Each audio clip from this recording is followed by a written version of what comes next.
Hi everyone. Today I'd like to show you a short demo about Azure Batch in combination with Docker. So imagine you have one Docker job and it takes you a very long time and you want to have this job done uh, very quickly basically, and you want it done by many machines. This is possible with Azure Batch nowadays. Azure Batch is one of the cool features within Azure where you can spin up multiple machines and perform a certain task.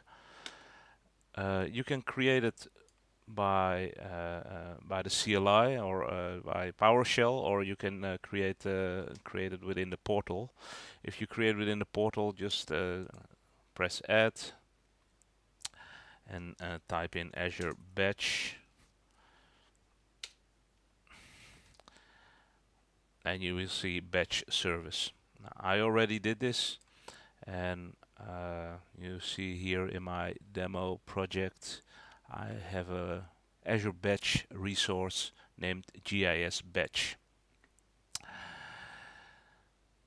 So the GIS Batch has several properties, but the main properties you should know for a batch storage account is the concept of pools and jobs. Within a pool, you will have one or many more machines. You can configure them through the portal or through code. In my example, which we are using later on in Git, I'm using it with the Python job, and all the code you will need to start up this job and configure the pools and the jobs is within the startjob.py. It's a Python script. It's very easy to read. Have a look at it, please. The next concept you need to know within Azure Batch is the concept of jobs, and jobs contain of one or many tasks. Also, this I have created manually or with the code within the startjob.py code. So let me just show you the example of a job I like to run. Let me have a little preparation, please. I will pause the movie. Oh. So I'm back again. Yeah, what I did is set up two things. You will also see this in the README file of my Git documentation. I've configured a Redis cache. Also, this you can select from the marketplace. Just go add, type in Redis cache, and select the top one, Redis cache. And the other thing I configured is a Docker registry. It's my private Docker registry, and it's since I think a couple of weeks now it's available in the marketplace as well. It's fairly trivial, but it's okay to use for now. The cool thing is you have your own Docker registry running within 2 minutes. Both things are now within my resource group available, and I can use them in my code.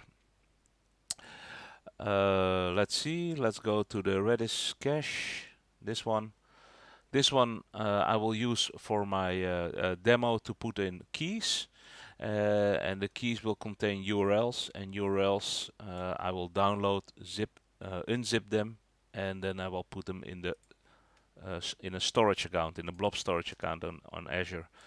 So I've prepared a storage account here, and for this I will use the HAN data demo. In my code I will need a way to connect to the storage account. I'll do this by clicking GIS storage data.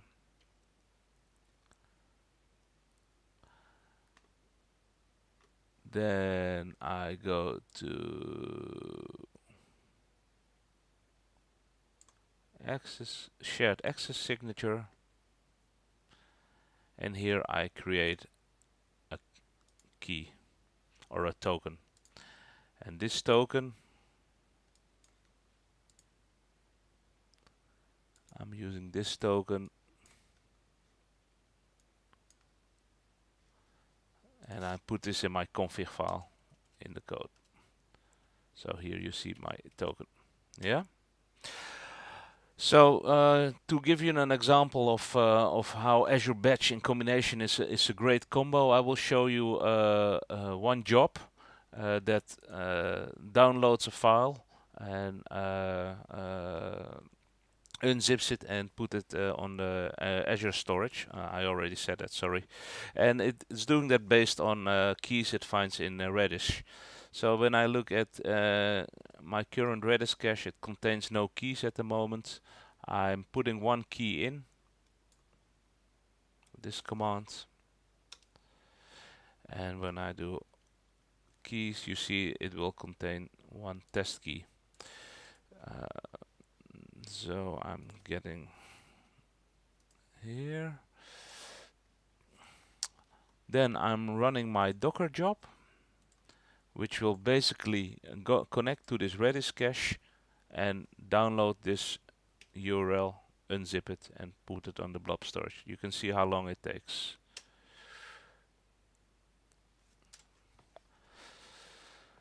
So with this, I'm mapping my current directory, which contains the config.txt file, and I'm mapping it to opt scripts config. Then you see it's getting this value. Yeah, and then it should be available here. So this was fairly quick, but imagine if I'm doing it for 1360 files, and this file is also not so very big. So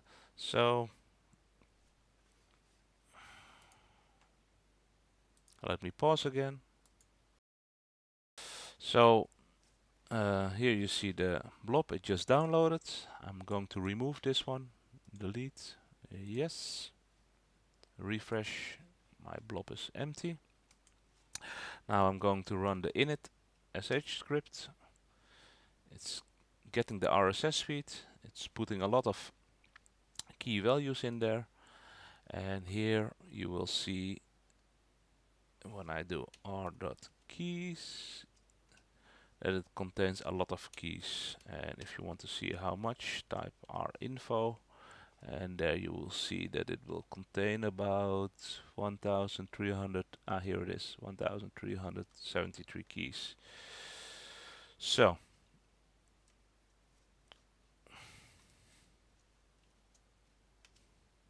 when I'm running this job now, you will see it will take a very long time to finish this job because it has a lot of files to process. I'm waiting for it, waiting for it.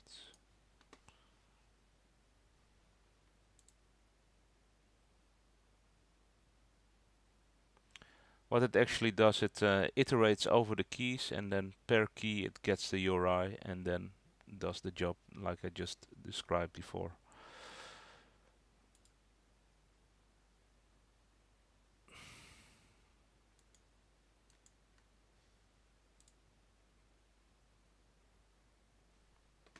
I will pause again.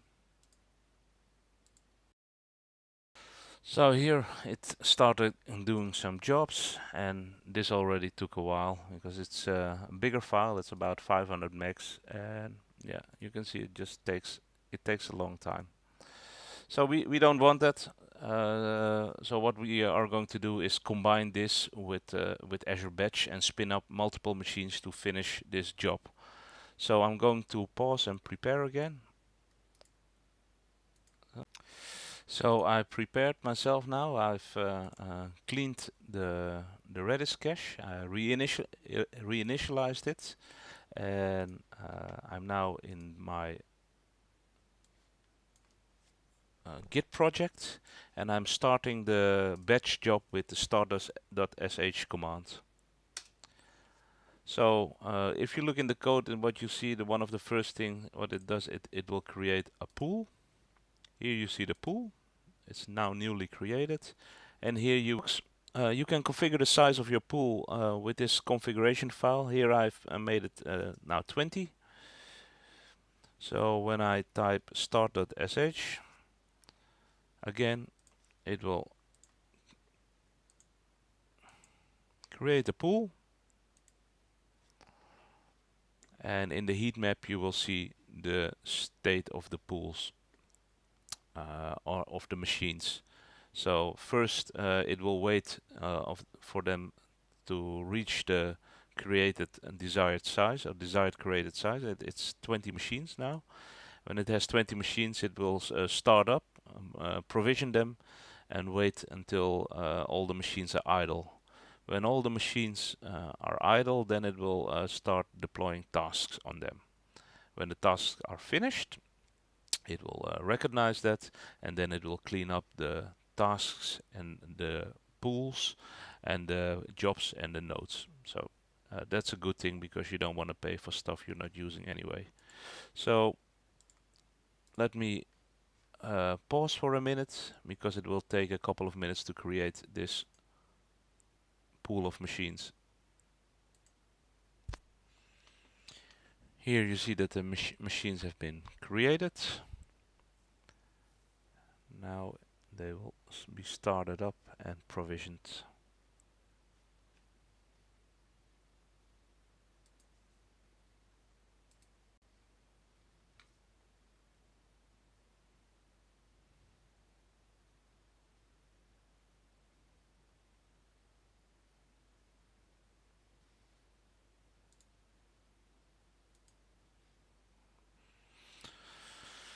Machines are becoming idle.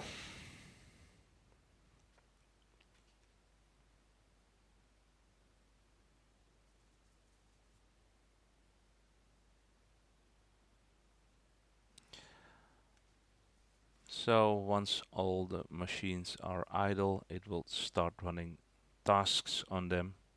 And when you see that happening, they will get the color green, which means running.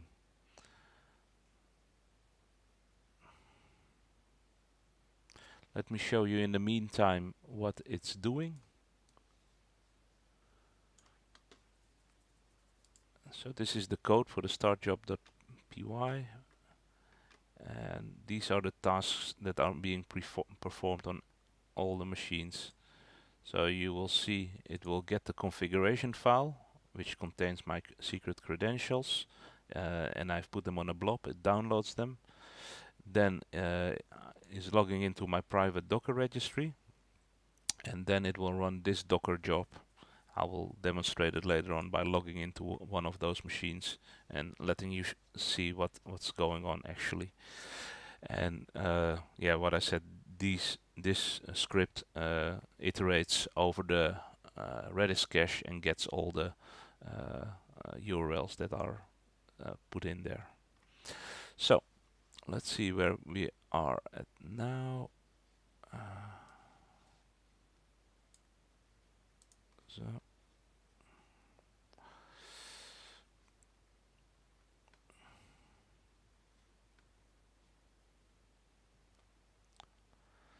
should be starting any time now.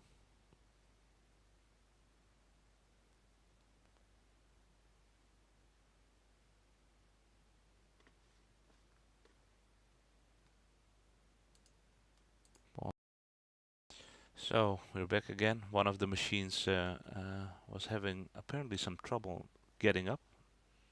Maybe they needed some parts while they were creating the machine. I don't know. So the blocks should become green very soon now. It's now in the state of provisioned. My script will recognize that all the machines are in idle state, and you see I'm putting on some debug data you shouldn't read actually, but machines are getting up by getting green. So let me log in to one of those machines and let show you what's going on. You see this one is already running. I can connect to them by temporarily creating a user. I'm even making it administrator. I'm putting OK. I'm copying this line. So, oh, yes.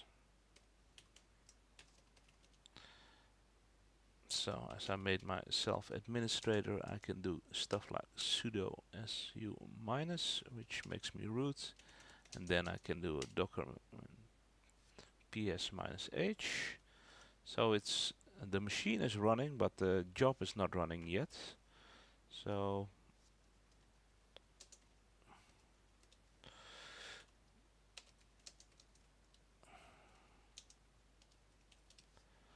let's just wait until we see the job appearing here. Here we see the job being run.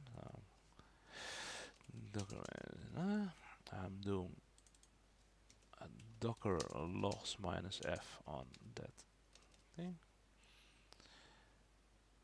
and then I should see output data of the job very soon. So in the meantime, some files should be appearing in my blob storage.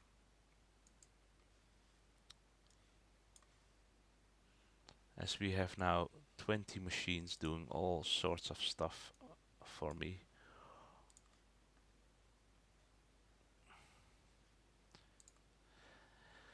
I'm choosing here 20 because I'm limited by my subscription.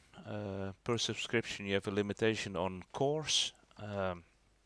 If you have a larger subscription, you can of course choose more machines to run and even choose heavier machines. The current size of my machine is the following.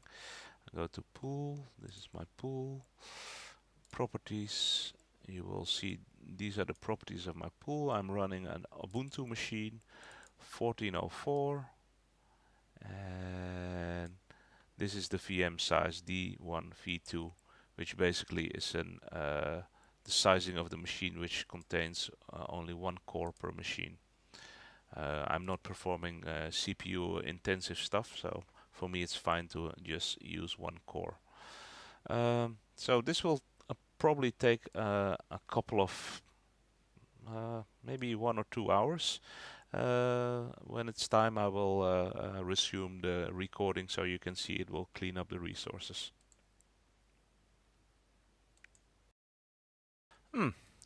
I was thinking, why wait a couple of hours if I just can clear the keys in the cache. Uh, Let me just show you in the meantime what it has done.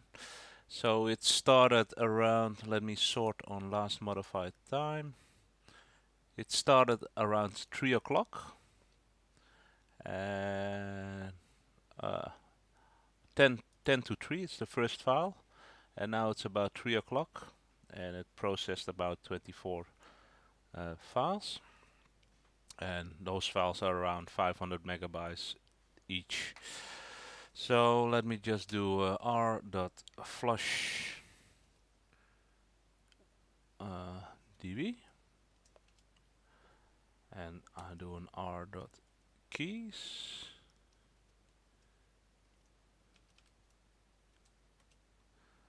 So I have no keys left, so my jobs should be stopping very soon. Here you see that the first one already dropped out. Soon the rest will follow.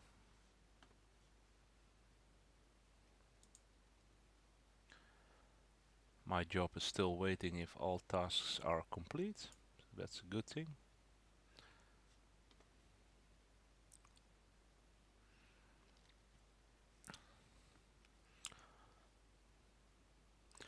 So let me pause for a while again because you don't want to see me waiting.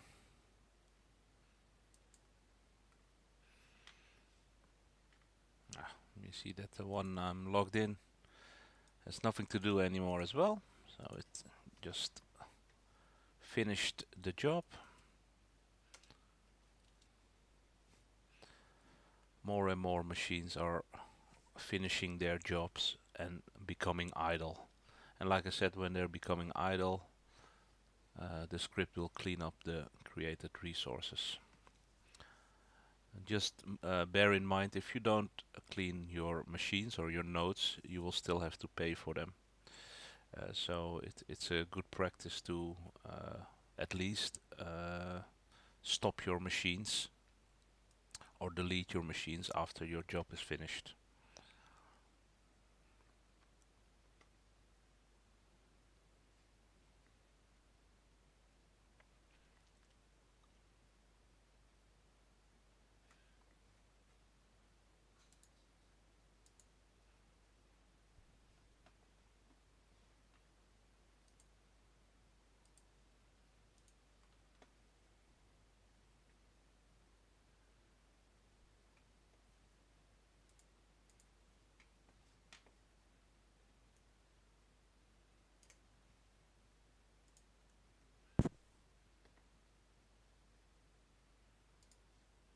So here you see that it's also deleting the jobs. Here you see the tasks that have been created,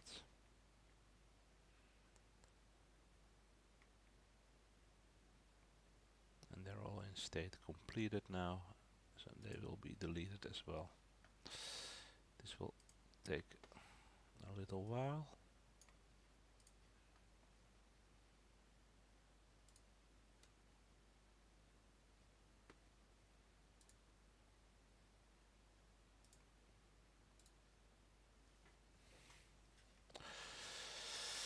Okay, I think the concept is clear. I hope you like it. It's very powerful in my opinion. You can, of course, put anything you like in your Docker container if you want to do some smart calculations or transform a movie. And you can spread the load over as many machines as you like. So I think cool stuff. Yeah, please play with it. And if you have any questions, don't hesitate to contact me. Have a nice day.